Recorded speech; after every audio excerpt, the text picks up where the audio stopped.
أعوذ بالله من الشيطان الرجيم. بسم الله الرحمن الرحيم.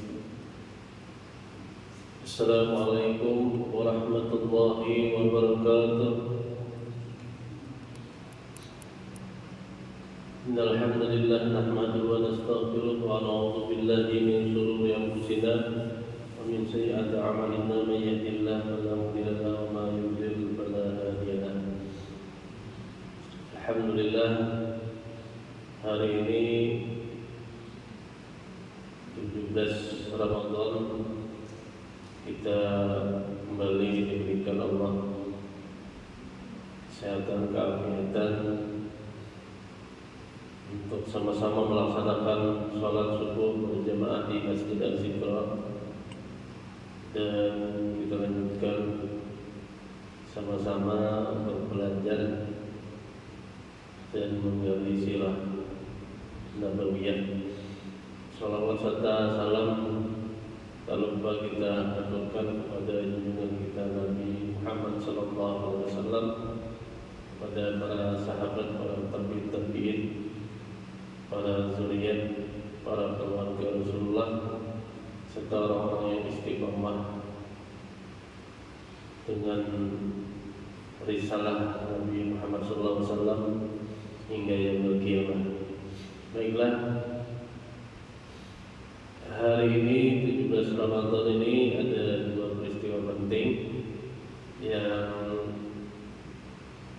masyhur di kita umat muslim. Itu yang pertama adalah sering diperingati dengan nuzulul Quran atau turunnya Al-Quran, dan yang kedua adalah kita mengawali syuhada Badar. Nah, di 17 Ramadan pada tahun 2 Hijriah itu terjadinya perang Badar Kubra. Nah, hari ini pas kebetulan kita berkisah tentang perang Badar. Untuk yang kitab di Ihya Ulumuddin nanti insyaallah belum sambung besok, supaya ini porsinya supaya tentang yang perang Badar ini kita ceritakan. Nah, kita sudah ketahui bahwasanya di Madinah Munawwarah Rasulullah setelah 1 tahun berhijrah banyak gangguan-gangguan yang mulai dilakukan oleh kaum Yahudi yang tidak menerima kenabian Rasulullah dari kalangan bangsa Arab, sehingga mereka bekerja sama dengan Abdullah bin Ubay bin Salul, yaitu orang yang masuk Islam tapi seorang munafik, menyusun berbagai rencana. Dan akhirnya turunlah perintah oleh Allah bahwasanya diperbolehkan kepada Nabi dan pengikutnya untuk berperang. Udhina lil ladzina yuqatiluna bi annahum zulimu. Diizinkan perang bagi orang-orang umat Islam yang diperangi. Jadi sifatnya adalah membela diri dan mempertahankan risalah Islam. Selama Rasulullah hidup, terdapat sejumlah 47 peperangan yang beliau tidak ikut serta, sedangkan peperangan di mana beliau ikut serta itu ada 27 kali. Nah, jadi sejak Rasulullah berhijrah itu 27 kali sampai beliau wafat itu perang terjadi. Yang terkenal adalah perang Badar, perang Uhud, kemudian perang Khandaq. Nah, kemudian dalam tahun pertama di saat Rasulullah berhijrah itu ada saudara beliau saudara sesusu Rasulullah yaitu Utsman bin Mas'ud juga meninggal dunia. Di sini menceritakan bahwasanya pada saat dikuburkan Rasulullah meletakkan batu. Batu itu adalah untuk menandai makam saudaraku, kata Rasulullah, dan siapa-siapa dari keluargaku yang nanti kutanam demikian pula dekatnya. Jadi di sini ada salah satu syariat untuk menandai kubur.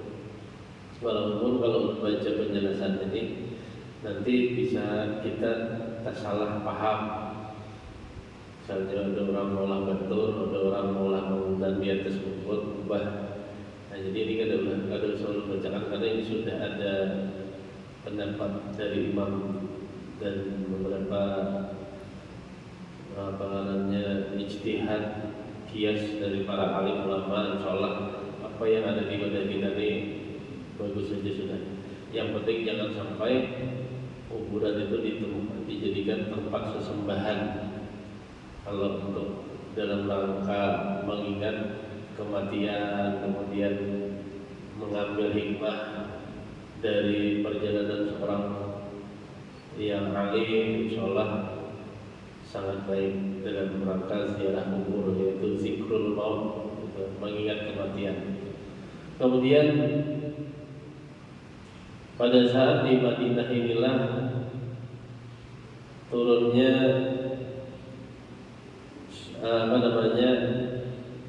selain mendirikan Masjid Nabawi dan diperintahkannya azan. Ini jadi azan itu perintah mulai dilakukannya itu adalah pada saat di Madinah, di mana saat itu ada salah seorang sahabat yang bermimpi. Di dalam mimpi tersebut dibimbing untuk mengucapkan azan sebagaimana azan-azan yang sudah kita lakukan sekarang. Tapi pada saat itu Rasulullah mengiyakan Bilal untuk minta lajari lawan sahabat yang mendapat mimpi tadi untuk mengumandangkan. Kata Rasulullah, Bilal lah yang suaranya lantang dan diperintahkan oleh Rasulullah menjadi pemanggil untuk orang sholat. Makanya masyhurnya muazzin itu, orang yang memanggil azan itu, ya udah kita ngarannya Bilal. Padahal Bilal itu adalah ngaran sahabat Bilal bin Rabah, adalah seorang orang dari Habasyah atau Afrika. Nah, kemudian dalam tahun kedua Hijriah ini terjadilah beberapa perang. Nah, jadi yang pertama perang Waddan. Perang Waddan itu adalah suatu daerah di antara Mekah dan Madinah. Jadi ngaran perang ini biasanya dinisbatkan dengan lokasi perangnya. Jadi Waddan suatu daerah antara Mekah dan Madinah. Rasulullah keluar ke daerah itu dengan 60 orang lelaki untuk menyerbu kafilah orang-orang Quraisy, tetapi tidak menjumpainya. Jadi ini ibaratnya itu pesiwar jalan, mencobai manu dulu, unjuk kekuatan. Yang kedua buat ialah gunung yang mengarah ke Yambus. Suatu ketika Rasulullah berangkat ke sana dengan 100 orang tentara berkuda untuk menyerbu kafilah Quraisy, tapi tidak menjumpainya pula. Yang ketiga adalah Usyairah, suatu jurang dekat Yambus. Rasulullah berangkat ke sana beserta 250 orang tentara berkuda untuk menyerbu kafilah orang Quraisy. Yang keempat Badar pertama. Yang kelima Qaratul Qadar. Badar adalah sebuah tempat air antara Mekah dan Madinah. Perang Badar dinamai juga perang Safwan.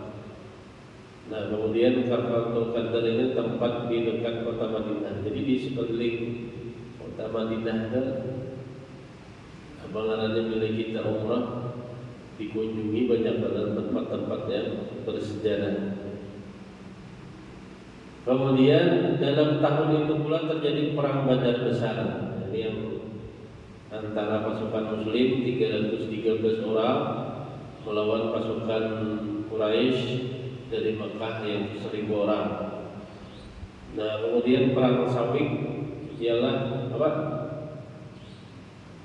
Qainuqa ini ialah Bani Qainuqa, kabilah kaum Yahudi Madinah yang menampakkan permusuhan. Nah, ini adalah yang tadi orang-orang di Madinah yang mulai ingin mengkhianati perjanjian dengan Rasulullah, yaitu piagam Madinah. Jadi namanya Bani Qainuqa.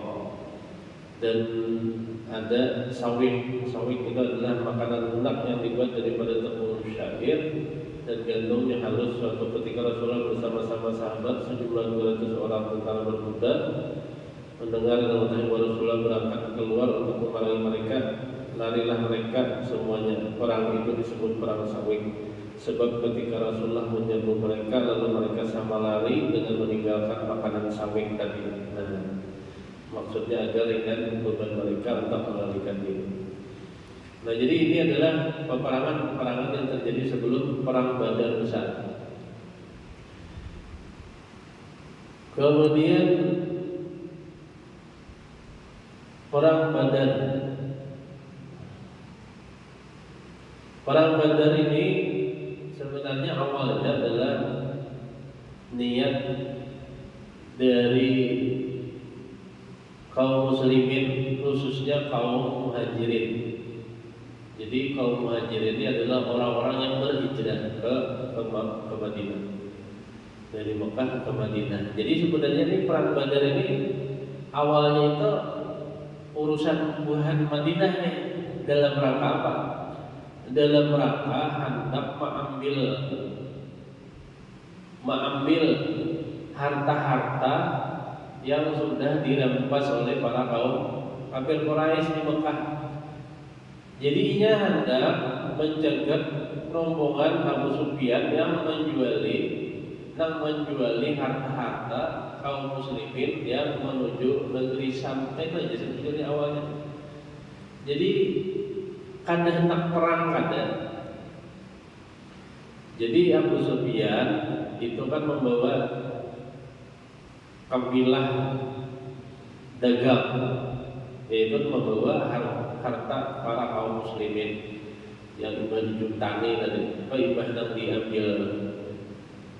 Namun Allah menghendaki adanya kontak.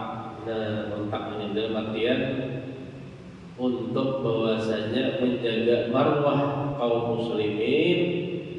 Dan dalam rangka Allah membuat skenario bahwasanya di situ adalah menunjukkan akan eksistensinya Islam, terjadilah perang Badar ini.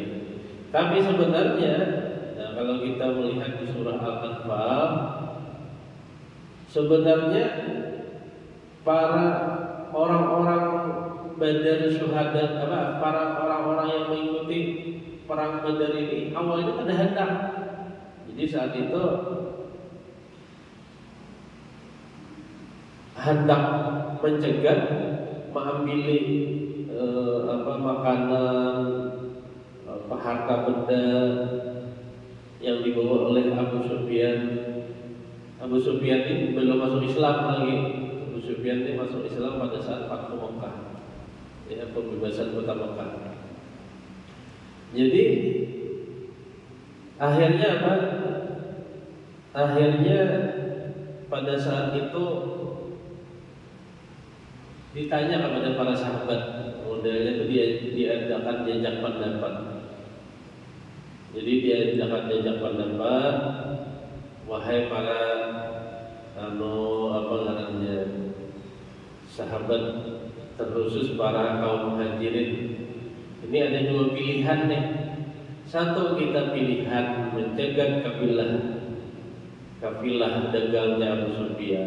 Yang kedua, kita disuruh Allah berperang karena ada 1.000 pasukan yang dikirimkan oleh para kaum kafir Quraisy dipimpin oleh Abu Jahal.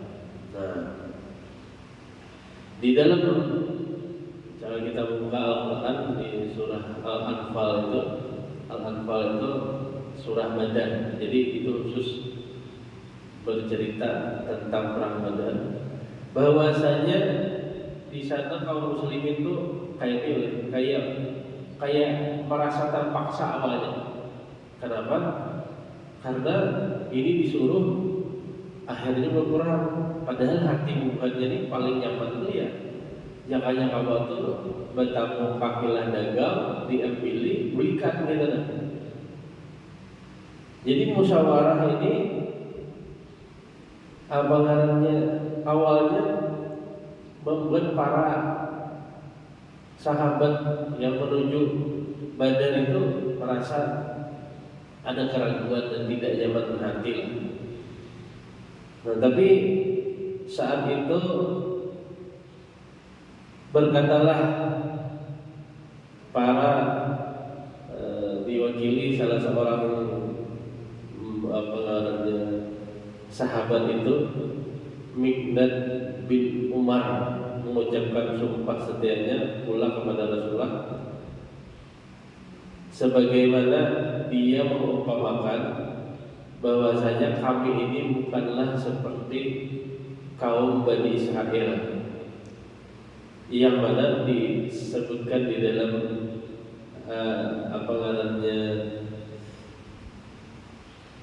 pernyataan Miqdad itu ayat yang disampaikan Allah di dalam surah Al-Baqarah kalau tidak salah, fadhhab anta wa rabbuka faqatila inna hahuna qa'idun. Nah, jadi Nabi Musa itu disuruh pas hendak memasuki Palestina saat itu, pergilah engkau wahai Musa dengan Tuhanmu untuk berperang, kami akan tinggal di sini saja. Nah, jadi sahabat dan ini bersama para sahabat yang lain, kami bukanlah orang yang seperti itu, yang mana sami'na wa asaina, kami dengarkan, kami ingkari. Kami katakan itu wahai Rasul, kami ini adalah sami'na wa ata'na, kami dengarkan dan kami taati wahai Rasul. Nah, itulah profil sahabat-sahabat Rasulullah yang mana mereka punya kesetiaan kepada Rasulullah. Nah, dengan jawaban di atas lalu Rasulullah jadi riang gembira, kemudian beliau berjalan dengan bala tentaranya sehingga sampai ke tanah yang tandus, yaitu suatu negeri yang tiada berair. Setiba di negeri itu orang-orang Islam sama-sama haus. Di antara mereka itu ada. Nah, jadi ceritanya kayak gini. Saat itu Rasulullah menjelang malam 17 Ramadan. Saat itu datanglah gangguan setan. Jadi gini, di daerah yang tandus itu ternyata setan iblis ini membantu juga kubu siapa? Kubu Abu Jahal nih. Selain memprovokasi, jadi jin iblis turun memprovokasi, wahai para kaum kafir Quraisy, ayo kita berperang, kita pasti menang. Itu menyerupai salah seorang gembongnya orang kafir aja. Tapi ternyata pada saat itu lari terbirit-birit setelah ketahuan oleh Jibril. Jadi bukahan aja membawa perang tadi, karena Jibril mendatangi. Nah, tapi saat itu mereka masuk ke dalam mimpi-mimpinya para orang-orang Badar. Jadi pada malam hari itu, nah di sini diceritakan bahwasanya, minta maaf, hampir 300 ikut nang hendak berperang di Badar ini, minta maaf, mimpi dulu. Nah, jadi kayak apa? Karena dimasuki oleh setan. Nah, jadi mimpi juga nih. adalah salah satu bisa setan ya kan. Nah jadi akhirnya malam hari itu Rasulullah berdoa tidak henti-hentinya dan lain guringan aja. Nah salah satu tanda guringan ini adalah memang hikmah Allah. Guringan ini untuk apa? Untuk menghilangkan rasa takut. Jadi Allah itu maulah orang-orang pejuang muslim itu guringan sebenarnya untuk menghilangkan rasa takut. Tapi setan masuk ke dalam mimpi tersebut. Jadi Allah menghilangkan rasa takutnya, tapi setan masuk ke dalam mimpi mereka.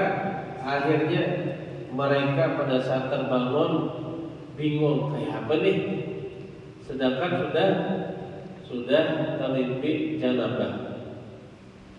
Akhirnya dengan pertolongan Allah, jadi setelah satu malam itu Rasulullah berdoa, yang mana kita garis bawahi doanya itu kainin Nabi sampai basah janggut beliau. Yang ada guling itu cuma Nabi bersama Abu Bakar saja. Jadi kata Abu Bakar, wahai Nabi, apa katanya? Kenapa sampai basah janggut pian? Jara Rasulullah, aku khawatir wahai Abu Bakar, seandainya ini adalah kita kalah di perang ini, maka tidak akan ada Islam lagi di muka bumi ini. Kenapa? Karena ini ibaratnya pasukan full 313 ini, inilah pentolan-pentolan as-sabiqun al-awwalun atau orang-orang awal di dalam Islam, yaitu terdiri dari kaum Muhajirin dan kaum Ansar, orang-orang awal yang masuk Islam. Tapi sekali lagi mereka pun sempat ragu, sempat takutan. Kenapa? Karena disuruh berperang. Tapi datanglah wahyu dari Allah dan bahwasanya akan ditolong. Nah makanya kan di dalam perang Badar ini banyak malaikat yang turun yang jumlahnya lebih daripada 1000, sehingga banyak orang-orang kafir Quraisy itu matinya itu kayak luyuh, kayak hangit gitu nah. Kenapa? Karena yang membunuh ini bukan kaum muslimin aja lagi, tapi dibantu oleh malaikat. Nah, jadi pada saat ada jawaban dari doa Rasulullah itu bahwasanya Allah akan menolong mereka, saat itulah hati Rasulullah lebih tenang. Jadi selain keteguhan para syuhada Badar tadi untuk sami'na wa ata'na kepada Rasulullah, yang kedua adalah Allah menyampaikan pesannya melalui Jibril bahwasanya akan ditolong. Nah, dan besok harinya subuh mereka mendapatkan keajaiban. Jadi akhirnya akhirnya turunlah hujan. Di saat itu Rasulullah berdoa, turunlah hujan, sehingga para sahabat yang bingung tadi mencari air karena di tengah lahan yang tandus, hujan turun. Dan hujannya itu lucu juga. Hujannya ini cuma terjadi di wilayah kaum muslimin, dan hujannya luar biasa lebat. Itu mereka bisa sekaligus mandi janabah, dan akhirnya mereka bisa membuat kolam untuk minum. Jadi membuat bendungan kolam dengan air yang penuh. Dan perang itu kan perlu air, maka kehausan. Adapun orang-orang musyrik, mereka maka negeri mereka mendapat hujan itu menjadi becek, jadikan dan berpindah tempat. Jadinya kebasahan bukan untuk jadi malah kewalahan gitu karena adanya hujan. Menurut salah satu sumber malah air itu hanya turun di kalangan kaum muslimin. Nah, ini ada cerita yang menarik sebelum perang Badar. Ada seorang tokoh gabung Quraisy yang namanya Umayyah bin Khalaf. Umayyah bin Khalaf ini adalah orang yang menyiksa siapa? Bilal bin Rabah.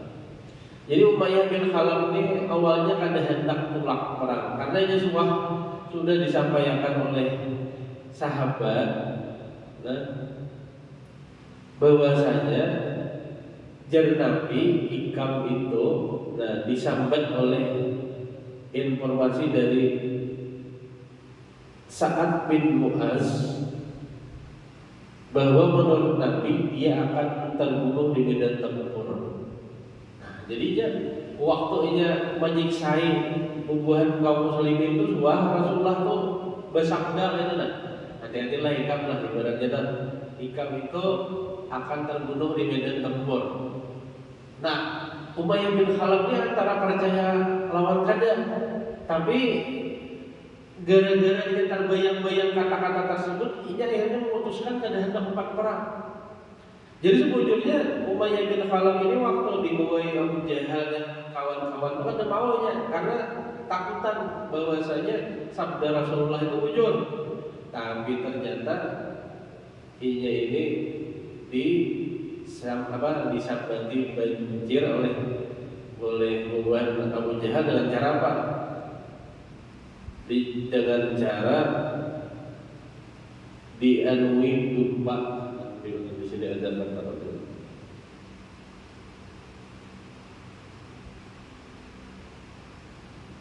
Nah, Abu Jahal dan Uqbah mencibirnya seperti banci, bahkan Abu Jahal disuruh memakai celak layaknya wanita. Nah itu di dalam kitab Sirah Husain Haikal. Manusia pengecut itu akhirnya naik kitab dengan terpaksa ikut bersama. Jadi ada orang yang disuruh atau bilang mengulut lah. Hikam itu kayak dasar kayak Wikinian, apa ngarannya dia lupa apa segala itu nah.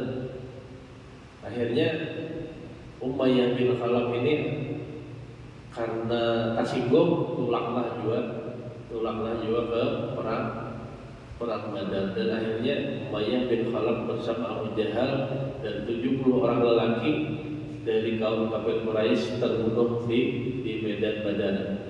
Nah, sedangkan yang ditawan ada 70 orang pula dan orang Islam yang terbunuh hanya terdapat 14 orang. Padahal kekuatan 313 kaum muslimin dan 1000 orang-orang kafir Quraisy. Dan ada kekhususan bagi para orang-orang syuhada Badar dan orang-orang yang pernah ikut perang Badar ini, semua dosa-dosa mereka diampuni oleh Allah Subhanahu wa taala, hatta mereka berdosa pada saat setelah perang Badar. Dan itu pernah terjadi pada saat akan terjadi Fathu Mekah. Salah satu orang yang pernah ikut perang Badar menjadi pengkhianat, mau menginformasikan kepada keluarganya di Mekah bahwasanya Nabi beserta pasukan akan ke sana. Dikirimnya Bibinian mengirim surat ketahuan.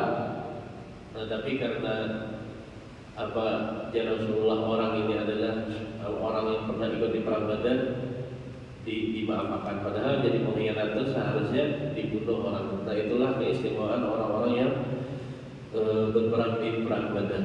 Nah, itu dulu pembahasan kita tentang perang Badar. Besok sedikit membahas tentang ghanimah dan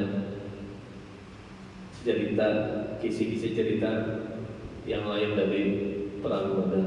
Mudah-mudahan dari kita mengambil ibrah dari perang Badar ini adalah bahwasanya pertolongan Allah itu nyata, dan yang paling penting kita yakin atas pertolongan Allah tersebut. Hadanallahu ajma'in wa billahi taufiq wal hidayah wa ridha wal hidayah. Wassalamualaikum warahmatullahi wabarakatuh. Innallaha wa malaikatahu yusholluna 'alan nabi ya ayyuhalladzina amanu shallu 'alaihi wa sallimu taslima. Allahumma shalli 'ala Muhammad. Allahumma shalli 'alaihi wa sallim. Allahumma shalli 'ala Muhammad.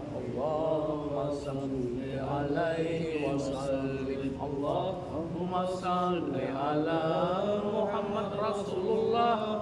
Ya Rabbi salli 'alaihi wa sallim Habibullah. Innal wa minkum